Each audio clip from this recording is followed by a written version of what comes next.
الحمدللہ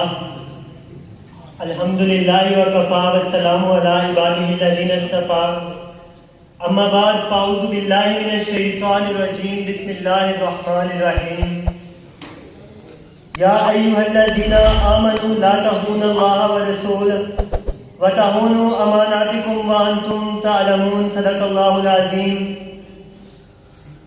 کتاب سادہ رہے گی کب تک، کبھی تو آغاز باب ہوگا۔ جنہوں نے بستی اجاڑ ڈالی کبھی تو ان کا حساب ہوگا۔ سحر کی خوشیاں منانے والوں سحر کے تیور بتا رہے ہیں، ابھی تو اتنی گھٹن بڑھے گی کہ سانس لینا عذاب ہوگا۔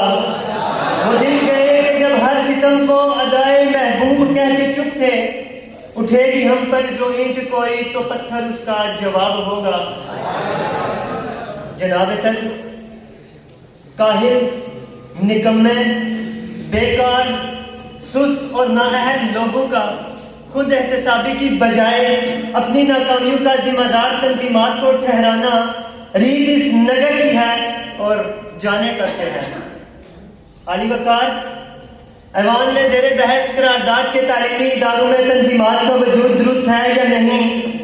میں اس قرارداد کی بھرپور حمایت کرتا ہوں اور اپنے دلائل سے یہ ثابت کروں گا کہ تعلیمی اداروں میں تنظیمات کا وجود صرف درست ہی نہیں بلکہ اس قدر ضروری ہے جس طرح انسان کو زندہ رہنے کے لیے سانس کی ضرورت ہے، جس طرح علم کو محفوظ کرنے کے لیے قلم کی ضرورت ہے، جس طرح بنجر زمین کو سبزہ اگانے کے لیے گھاس کی ضرورت ہے۔ جی ہاں جناب والا، تعلیمی اداروں میں تنظیمات کا وجود بالکل درست ہے، کیونکہ پھول یوں ہی کھلا نہیں کرتے، بیج کو دفن ہونا پڑتا ہے، اور انسان یوں ہی قابل بنا نہیں کرتے، تنظیم سے منسلک ہونا پڑتا ہے۔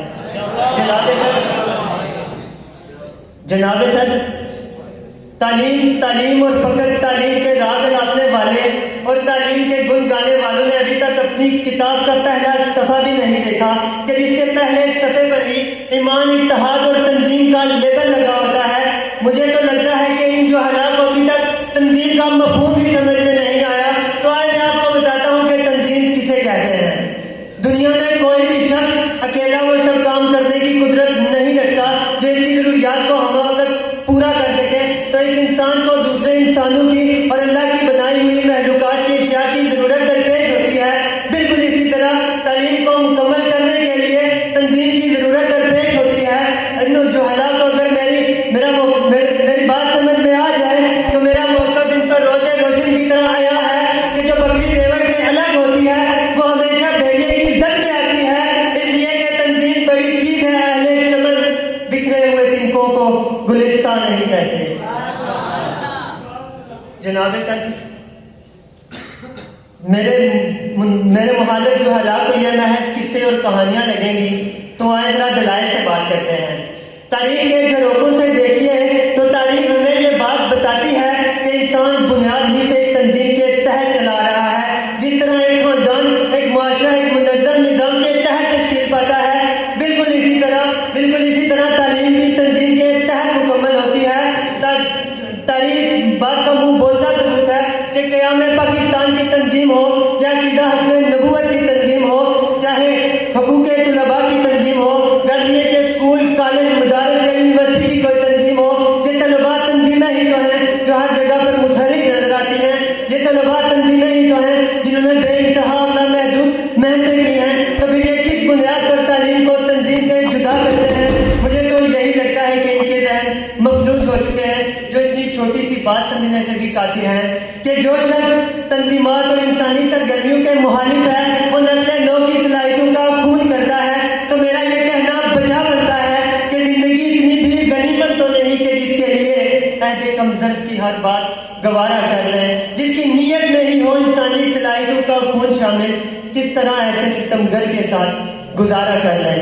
جناب صدر، میرا موقف سفید رنگ کی طرح واضح، جس طرح اسلام کفر پر واضح ہے کہ ہمارے معاشرے کو موجودہ حالات سے نمٹنے کے لیے ایک کامل، ایک منظم، ایک مکمل انسان کی ضرورت ہے جو پڑھا لکھا ہونے کے ساتھ ساتھ اپنی صلاحیتوں پر عبور رکھتا ہو، نہ کہ کسی ایسے شخص کی ضرورت ہے جو صرف پڑھا لکھا تو ہو لیکن وہ بد اخلاق، بد چلن، بد مزاج، بدگمان اور بدزبان ہو، کیونکہ ایسا شخص تو معاشرے کے لیے مفید ثابت ہونے کی بجائے معاشرے کے منہ پر ایک کالا دھبا ہے، اس لیے کہ بے عمل دل ہو تو جذبات سے کیا ہوتا ہے، دھرتی بنجر ہو تو برسات سے کیا ہوتا ہے، تنظیم لازم ہے تکمیل تعلیم کے لیے، ورنہ رنگین خیالات سے کیا ہوتا ہے۔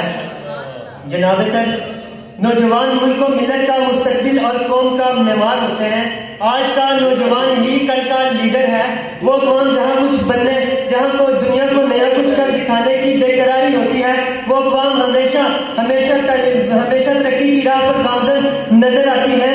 وہ اپنی شعوری سمجھ اور اپنی محنت اور لگن سے کام کرنے والی شخصیات اپنے تعلیمی سفر کے دوران ہی کسی تنظیم کے ساتھ منسلک رہی ہیں۔ ہم جس ادارے میں زیر تعلیم ہیں، اس کی زندہ مثال اس ادارے کے مکتبے میں خطبات اقبال میرے موقف کی واضح دلیل موجود ہے کہ جو شخص اپنے تعلیمی سفر کے دوران کسی تنظیم کے ساتھ منسلک رہتا ہے وہ فراغت کے بعد ادارے کی نیک نامی کا باعث بنتا ہے۔ میرے ان تمام دلائل کے باوجود اگر اب بھی کوئی اس ایوان میں یہی کہتا ہے اور اس بات پر بجٹ ہے کہ تعلیمی اداروں میں تنظیمات کا وجود درست نہیں، تو ان کے لیے میں بس اتنا ہی کہتے ہوئے اجازت چاہوں گا۔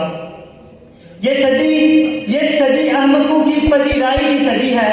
اس دور میں لوگوں کا مقدر صرف پڑھائی ہے، صرف پڑھائی ہے۔ وسلام۔